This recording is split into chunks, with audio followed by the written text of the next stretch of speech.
Hello, my fellow seekers. Welcome to Into the Work, therapy for empaths, seekers, and the intuitively driven, where you have front row seats to therapy sessions and expert interviews that will help you define the important work that you're here to do. So I guess you actually have something better than front row seats. You practically have a seat on my couch. That's right, you will have unrestricted access to actual sessions with real people, exploring real life issues. You will continue to be inspired by powerful conversations with experts and healers that might just share exactly what it is that you need to hear to get unstuck. I am Michelle Pauverman. I am a recovering people pleaser and former anxiety-driven empath, turned now mostly grounded psychotherapist and intuitive coach. I have been helping people for almost 20 years manage their limiting beliefs and anxiety to finally stop the self-sabotage and step into their gifts. I created this podcast, Into the Work, to give you a place to learn more about yourself and give you actionable strategies to finally move those roadblocks holding you back so you can go for what you want.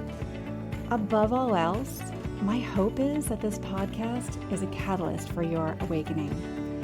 If you're listening, you've already taken a step towards getting off of autopilot, and our next steps together will be taken episode by episode, waking you up to the possibilities, the new ways of thinking and being, so that you can stretch into that next level of your story.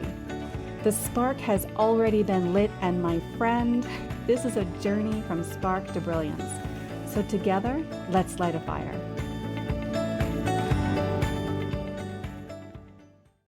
Hi there, welcome back to the show.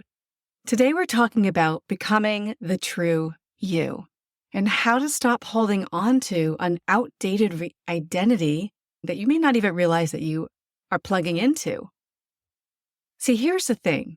You cannot step into a new reality while still seeing yourself through the lens of an outdated identity, meaning to reach your goals, you have to align who you believe you are with who you are trying to become, not who you have been. And what we know now when we're looking at the psychology around change in our lives, we recognize part of the reason why so many of us self-sabotage has a lot to do with how we see ourselves, what we believe about ourselves, and historically, what our stories have been. And then we get very entrenched in these stories, especially as sensitive, empath, people pleasers, people who have managed their energy a certain way. And it tends to leave them in a place of feeling, maybe anxious or unwell or ungrounded. Because from that place of being a less grounded person, from being somebody who seeks outside yourself to know if you're okay, being somebody that struggles with making decisions or standing in your power and all those things, you're going to have a lot of stories about yourself, especially if you did not understand your gifts, if you did not understand your sensitivities, if you did not understand your worth, if you did not understand the really important things about you that are going to help you excel into who you truly want to be, because who you want to be is who you are already. You wouldn't want it if it wasn't for you, if it wasn't of you. You wouldn't be attracted to it. I know I'm always saying that, but we just can't stop hearing it, right? It's important for you to hear that message, that if you want something, that means that's who you are, that thing that you want is an alignment for you, unless it's, a false wanting and it's just more about what everybody else thinks. But that's not what we're talking about here today. Today, we are talking about this thing in the psychology world we call cognitive dissonance. And that is the underlying beliefs you hold about who you are, oppose who you're trying to become or perceive becoming. Because at the deepest level, we only follow through on actions that align with how we see ourselves. Now, this was a topic I recently talked about in my masterclass that I just did on the self-sabotage trap. And I did receive some feedback that this particular piece is something people aren't thinking about, but when it clicked for them, they were like, wow, I have some work to do. And so I really want to share it here with you guys because I really think this is important work for you to do, for all of us to be doing all the time. And part of our shedding, we're going to get into how do we release the kind of false self and step into our true self. Because, if you're still identifying, let's say, as, oh, I'm a procrastinator. I'm someone who always puts others first. Or perhaps you have this belief about yourself where I'm someone who never follows through. Your subconscious will sabotage any attempts to act differently than what you believe about yourself. Even if consciously you want to change. For me, growing up with somebody who was wired ADD, never diagnosed, but really it was very prevalent in a lot of ways, and I didn't understand. And I've made a lot of sense of that as an adult and as a therapist and blah, blah, blah, my whole path here. But one of the major beliefs that I did actually have, I had a lot of them, but one of them was I'm not somebody who can really follow through. That I get these ideas, they're kind of impulsive and exciting and I want to do them. And then they fizzle out and I lose my steam and my attention goes elsewhere. And I get that shiny object syndrome, or I went so hellfire in that I'm burnt out and fried and I can't keep going. And I had all these ways in which I wasn't managing my energy. And so I had this really deep belief about myself. And I mean, even so much so, I've done years and years of work on this, but I came up against it starting this podcast. I probably talked about that, but it is certainly something that was hard for me to even consider doing. When people would come to me and talk to me about long-term projects, I would start getting anxiety because I would start to feel like, oh, I don't know what's going to be expected of me. And then the people pleaser in me would come and I didn't want to let people down. I didn't want to disappoint people. What would people think? It looks far worse to fail and not follow through in the shameful space, right? When you have shame about this stuff, it feels so much worse to do that and then be seen in it, right? Have people see that than to actually just do nothing. And so I bring this up because this programming is so strong. All the programming that you have is really quite strong. So what is the answer? And so part of this that I want to focus on here today, I mean, there's a lot of things for us to focus on. I hit a bunch of them in my masterclass, but there are a bunch of other things in terms of how we heal our programming. But this is an important piece, and that you have to do the ongoing work of shifting your identity to align with your goals. In other words, I'm asking you to believe that you're becoming a truer version of yourself, not something or somebody you have never been, or that you've never been capable of. That is not true. I want you to now shift everything that you have to start believing, bringing your attention in on the fact that when you're going for something that you want, you're actually becoming a truer version of yourself. That it is the false self that is telling you that that's not you. Because if you want it again, it's you. And so let me just I hope that blows your mind a little bit. Right? I hope that just settles in for a second. Whoa, is that possible? That really what I want is a mirroring to me who I am?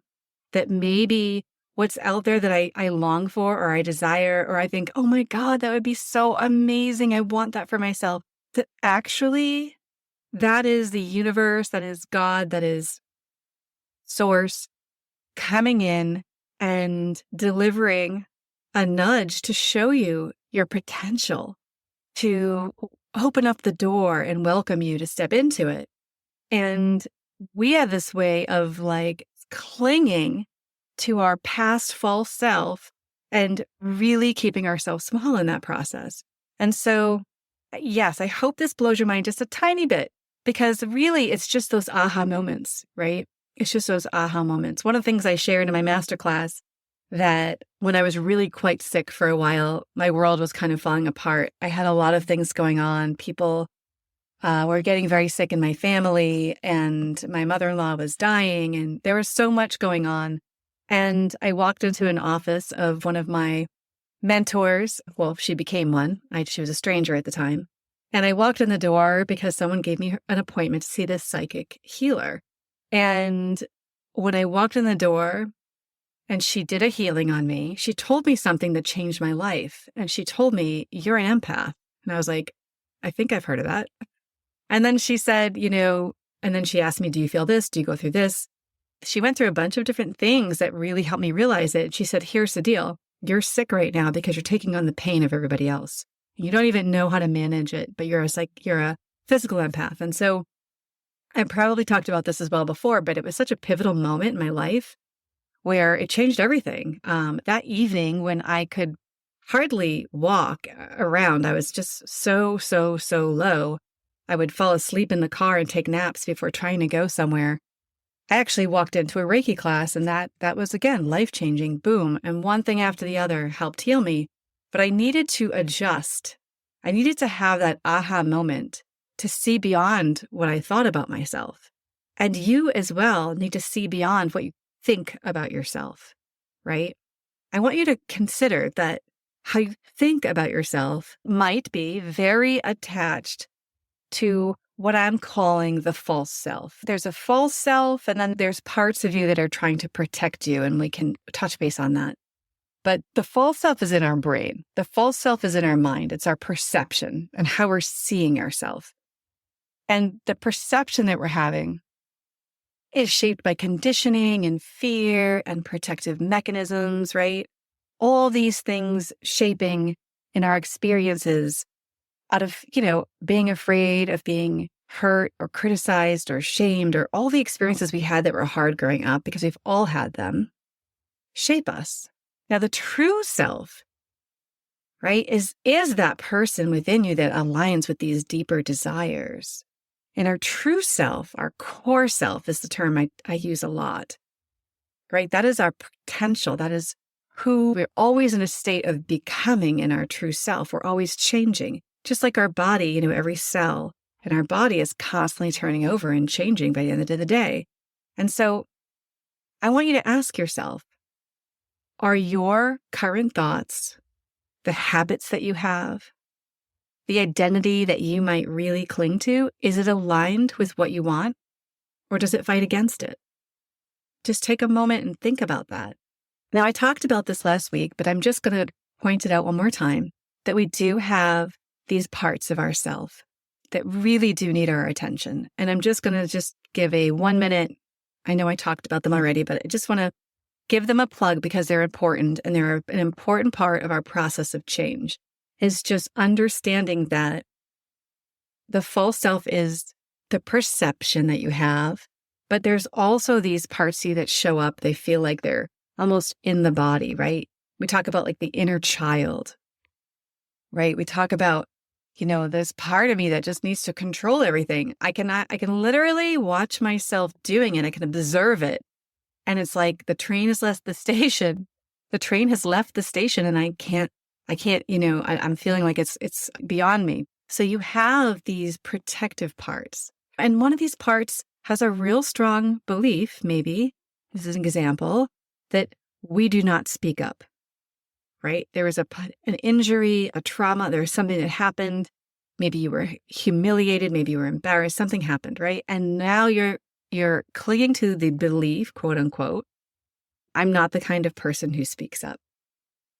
And now you will constantly be in the state of, we call arousal, like where you're looking around and you're vigilant. And maybe if you speak up just a little bit, you're the first person to notice, somebody twitch because you think, oh, they didn't want me to speak up, right? Because you're constantly scanning. So you're sensitive to it. And then, of course, being empaths and being sensitive beings that we are, that my listeners tend to be, right? We're sensitive. And so we pick up on these nuances of energy and shifts with other people around us. And so we use that as part of our story. And so it gets very complicated. But our protective parts are really trying to help us. They are trying to keep us safe. And we just need to step into our core self. We need to take the reins. We have to move forward and say, I'm in charge. I'm the parent. I'm here. And I don't need you anymore. But I got this. But you're sending them with love, and you try to understand them. Why do they feel the way they feel? Why do you feel that you're not a person who's allowed to speak up? What is the emotion that you feel around that? And address it. See if you can bring up the emotion. See if you can just simply bringing it up and actually paying attention to it will make it go away. That's the craziest thing. Most of us are so conditioned that we're not supposed to feel anything, push it down, move on, stay busy, all the things. And all we really need to do is feel something and then move on. We understand how a lot of these past wounds create a lot of our limiting beliefs. And so I want you to imagine that you have an opportunity right now, listening to this today, you have an opportunity to change the narrative. You get to rewrite who you are. You get to reprogram yourself. I want to teach you today ways that you can just actually very simply, in a very simple statements that you can make that can actually start the reprogramming process. If you're someone's like, oh, I'm really trying to be confident. It's really learning to align with who you want to be. It's really important that we learn how to catch and release. Okay. So when you're saying something like, oh, I'm trying to be confident. It's just not working. Or I don't know, like I feel so triggered in this situation. I want you to catch yourself. And then I want you to recognize and observe what's happening. And I want you to say release or delete. And then I want you to rephrase it with an I am statement. I am someone who trusts myself. That's really a lovely statement. If you can understand who it is that you really are in this process based on who you want to become, writing down and coming up with your mission statement or simply just what your values are, right? A value could be, I'm someone who trusts myself, an internal value. If you understand what some of those values are, these I am statements are going to come up easier. The other thing that's really positive about these I am statements that I'm talking about, right? When you're reframing, you're also recommitting to your truth. Every time you say catch, release, or delete, I always tell people to say delete. When you say that to yourself and then you come up with a statement, okay, it's you recommitting to your truth. And as many times as you can do that a day, I know it sounds a little exhausting, but this is the true self that you're trying to whittle down to. You're trying to become once again. You're trying to take off the layers and put them down. And so every time you say, I am this, your whole body hears that. Every part of you hears, every cell in your body hears that. And you will start to hear it. Your true self starts to feel seen and heard and known. And so it starts to get stronger. It starts to feel like, yes, this is who I am. Some other examples, just because I find it helpful when people give me examples. Instead of just saying, I want to set better boundaries, switch your statement to, I am someone who honors my word to myself. That's by coming up with some things that are really important to you, like honoring your word to yourself. That is something I really want to do and I want to commit to doing. If I say to myself, I'm going to do this for you, then I'm going to bend over backwards and do it for you, right? If I say I'm going to cook dinner every night instead of hitting the fast food joint that I've been doing because I feel disgusting, right? Then I'm going to do that for you. I'm going to bend over backwards and make sure that happens because I would do that for somebody else. Now, if you can acknowledge you have been acting from a false self out of fear, you can believe your true self holds the strongest integrity. Your identity is truly stronger. It all becomes a major thing as you start to build and build and build. So instead of saying, I want to be more confident, you could say, I'm someone who trusts myself and my decisions. Instead of saying, I need to stop people pleasing, you could say, I am someone who values my own needs and my choices. And check in, am I doing that?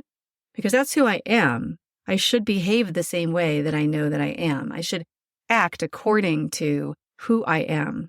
And so if I am someone who values my own needs and choices, then I'm going to try to work on behaving accordingly. I'm going to try to be my authentic self.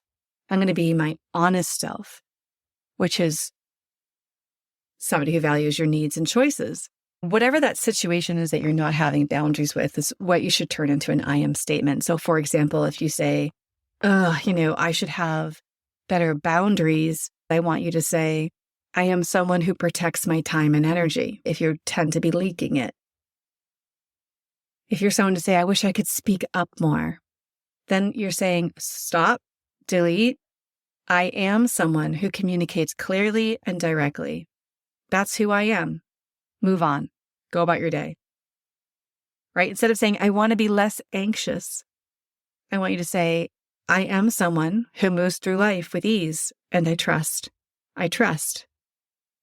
Move on, right? Catch it, delete it, or release it. And another one too that I really like, just because a lot of us are procrastinators, a lot of us have this avoidant thing going on. That is certainly something that I dabble with off and on, no matter how many years of working on it. But every time I show up for it and I do work on it, it actually gets even better and better and better. And I turn it around quicker. But that is something that I bizarrely can do. I can be like pedal to the metal on something. And then all of a sudden I'm like procrastinating something silly, ridiculous. Like I'm taking on something hard and I'm procrastinating on something. And really a procrastination is just about dysregulated emotions. You're having an emotion about the thing you're avoiding. That's just plain and simple. And you're like, all I have to do is hole punch these papers, but I can't get myself to do it. Well, what is the feeling you have about that? What is it that brings up for you? Is there a connection to like, maybe when you were a teenager, you had to punch holes in paper and you absolutely despised it and you dreaded it, but you were trapped there and stuck because you took the job or whatever, right? So there's all these reasons why we are having emotional turmoil that we're avoiding and ignoring. But when it comes to procrastinating, I do like to say, I am someone who takes action on what matters most. Maybe that's just not a priority for me right now, right? Because sometimes I'm just criticizing myself for not doing something, but I'm also like, you're also doing 500 other things. So maybe I just have to recognize maybe that's just not a priority. And if it is, then I need to call myself to the carpet, right? And so the other thing is we kind of start to integrate ourselves into all this stuff we're talking about, into shifting all of this stuff, visualizing your new identity and reinforcing it with affirmations and I am statements and taking aligned action, right? When you say I am this, and we're going to start trying to take aligned action. I'm going to start acting like the person that I am instead of acting from my false self, which you've been doing for so long that you don't realize you're coming from the false self. And so acting as if it's already true, like how would the version of you who's already achieved this show up? What would they be doing? How would you be acting or behaving? What kind of habits would you have? How would you be dressing? How would you be expressing yourself in the world if you already have achieved the thing that you really deeply desire? And recognize that's also your true self. That is a true part of you that's been mired down by stuck emotions and things, perhaps, but also false sense of self, who you are, limiting beliefs. And so creating accountability is going to be really, really important, right? Who or what is going to keep you aligned when the old patterns resurface? Come up with a plan. Maybe tell your buddy, that I'm going to report back to you when, this isn't working out right. A lot of this stuff that we're talking about here today is stuff that is all embedded into the program that I do, the Modern Empaths Boundary Mastery, is just really this deep work of getting to our true self, getting to our authentic self and living from her, right? Not living from the false self, but actually reestablishing the identity of her, the stronger you, the one that is powerful, that you can step into your power and decide what's right for you, while also being kind and compassionate and being an empath, right? In the world, being a healer by nature. And so it's really important that you find some support, right? That's why I bring that up, is just because it's going to be a wonderful soul group for the next 12 weeks.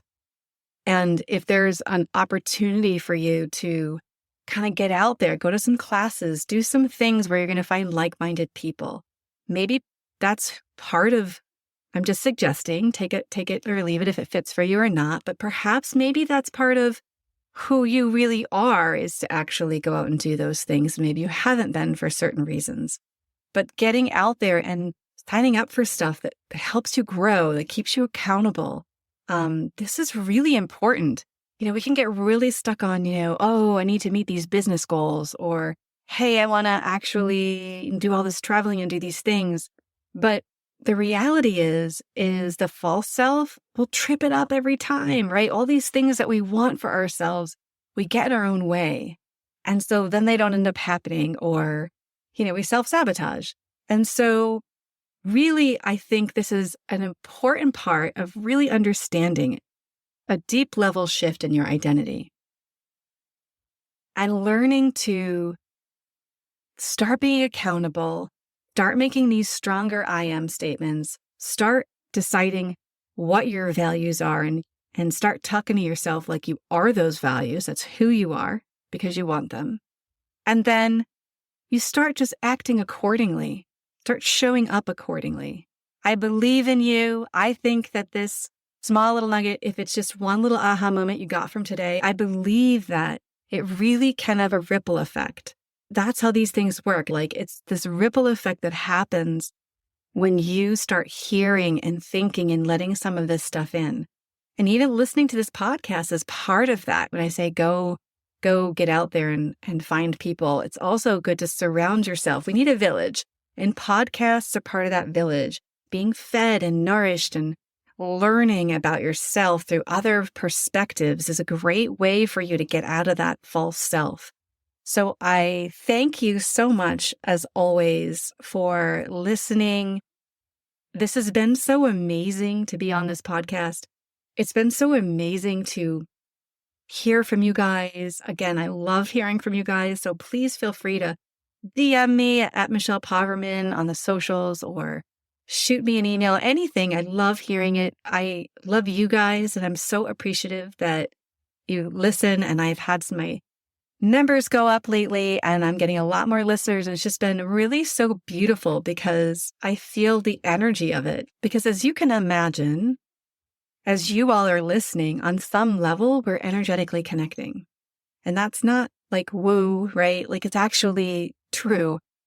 And if you've listened to my podcast long enough, I've shared with you reasons why we know that's true. And so it's fascinating and how cool it is that we could create something like this and you and I get to connect. And even though we don't meet, we're still connecting. And so thank you for your time and for your energy and your connection. And I hope you have a beautiful day. Enjoy the rest of your week, and I will see you next week. Bye for now.